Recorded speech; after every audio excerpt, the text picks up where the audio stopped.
હું મારી દરેક પૂર્ણાહુતિના અંદર મારા જીવનના અંદર ઘટિત થયેલા એ 35 દિવસોને હું યાદ કરું છું. પ્રિયજનો, 2007માં હું ગિરિરાજની પરિક્રમા કરવા ગયો હતો અને જેમ રામદેવજીએ કીધું કે હું પણ યોગ કરું છું, એ બહુ સાચી વાત છે, पर 7 साल पहले नहीं करता था. 7 साल पहले योग नहीं करता था. गिरिराजनी परिक्रमा करवा गयो, 3 કલાકમાં 25 કિલોમીટર ચાલ્યો ખુલ્લા પગે અને બહુ શીઘ્ર ગતિએ ચાલ્યો. પગમાં કમ્પાર્ટમેન્ટ સિન્ડ્રોમ થઈ ગયું, મારી કોમન પેરોનિયલ નર્વ ડેમેજ થઈ ગઈ, મારા પગમાં પેરાલિસિસ થઈ ગયું. 35 दिन मैं हॉस्पिटल के बेड रेस्ट पर था. डॉक्टर ने मेरा डायग्नोसिस किया. डॉक्टर ने कहा जे आप थोड़ा लेट आते तो आपके पैर में गैंग्रीन इतना फैल गया था क्योंकि ब्लड वेसल के ऊपर प्रेशर आ गया था और मसल्स को खून पहुंचना बंद हो गया था. आप थोड़ा लेट आते तो गैंग्रीन पूरे पैर में फैल जाता, शायद आपका पैर हमें काटना पड़ता.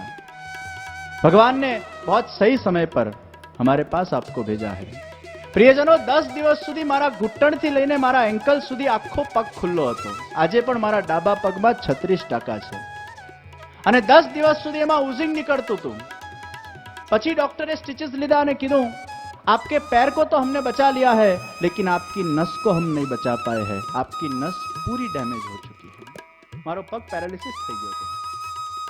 એ વખતે હોસ્પિટલના 35 દિવસના બિછાને પ્રિયજનો શ્રીનાથજી બાવાના દિવ્ય ચરિત્રો હૃદયના અંદર ધારણ કર્યા અને શ્રીનાથજી બાવાના ચરણારવિંદનું ધ્યાન કરીને વિનંતી કરી કે હે પ્રભુ, આપ મને આ પગ પાછો આપી દો અને જો આ મને પગ પાછો મળી જાય તો હું આજે હોસ્પિટલના બિછાને પ્રણ લઉં છું કે આ હોસ્પિટલમાંથી બહાર નીકળીને આપના ચરિત્રોને દેશ વિદેશના અંદર નિસ્વાર્થ ભાવે હું ફેલાવીશ અને મારું આખું જીવન પુષ્ટિ સંપ્રદાય અને સનાતન હિન્દુ વૈદિક ધર્મના પ્રચાર માટે, યુવાનોના જાગૃતિ માટે સમર્પિત કરીશ. અને એ ભાવના જ્યારે શ્રીનાથજીના ચરણોમાં અભિવ્યક્ત થઈ એના 2 જ મહિનાના અંદર મારી આખી મૂવમેન્ટ પાછી આવી ગઈ.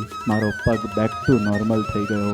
એ હોસ્પિટલના ઇન્સિડન્ટ પહેલા હું કથા નહોતો કરતો, પ્રવચનો કરતો હતો. વલ્લભાચાર્યજી મહાપ્રભુજીની એક કુલ પરંપરાના અંદર અમારો જન્મ થયો, જન્મજાત સંસ્કાર હતા, પણ આખા જીવનને કેવલ માત્ર પુષ્ટિ માર્ગ અને હિન્દુ ધર્મ માટે સમર્પિત કરવાની અગર ભાવના જાગૃત થઈ હોય તો એ 35 દિવસના એ બેડ रेस्ट ऊपर भावना जागृत थी.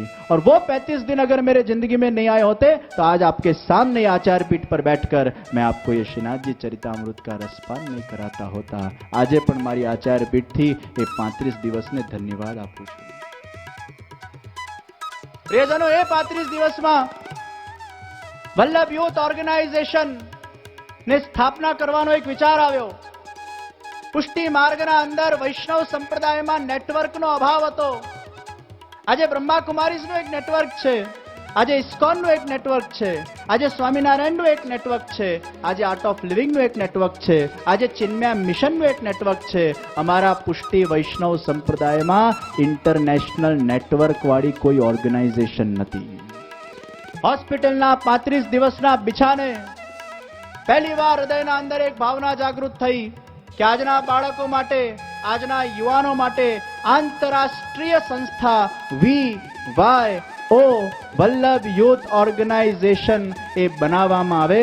અને મને આનંદ થાય છે કે આ 6 કે 7 વર્ષના ગાળાના અંદર આજે અમેરિકાના અંદર 30 શહેરોમાં એની શાખાઓ છે, ભારતના અંદર 50 શહેરોમાં એની શાખાઓ છે, યુકેના અંદર, બહેરીનના અંદર, દુબઈના અંદર, આફ્રિકાના અંદર અને વિશ્વના 27 દેશો સુધી આ ઇન્ટરનેશનલ નેટવર્ક वाली ऑर्गेनाइजेशन ने આપણે લઈ જવાના છે.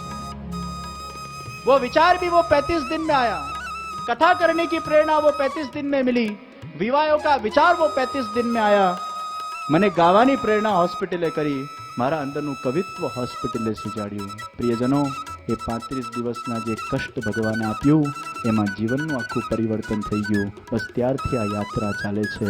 દેશ વિદેશના અંદર અનેક પ્રકારની આવી કથાઓના માધ્યમથી બસ લોકોના હૃદયના અંદર ભક્તિ જાગૃત કરવાનો એક પ્રયાસ છે. યુવાનોને आध्यात्मिक तरफ पर वाड़वानो एक प्रयास है, वो विवाहों के माध्यम से हो रहा है.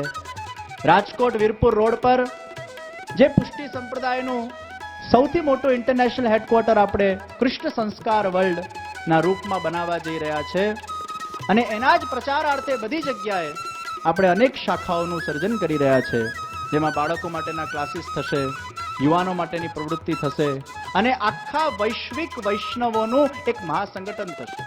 પ્રિયજનો, વૈષ્ણવ શબ્દ બોલવું એટલે ખાલી વાણિયા જ્ઞાતિ સાથે સીમિત નથી, યાદ રાખજો. વિષ્ણો હો અપત્યમ ઇતિ વૈષ્ણવ.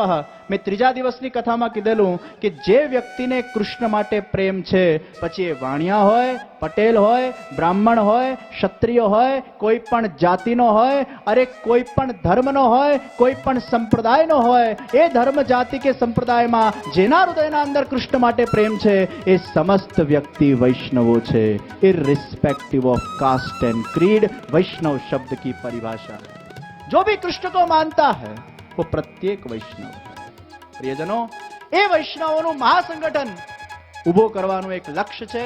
आइए दो हाथ ऊंचा करके श्रीनाथ जी बाबा का जय जयकार करे. मारो छे श्रीनाथ जी.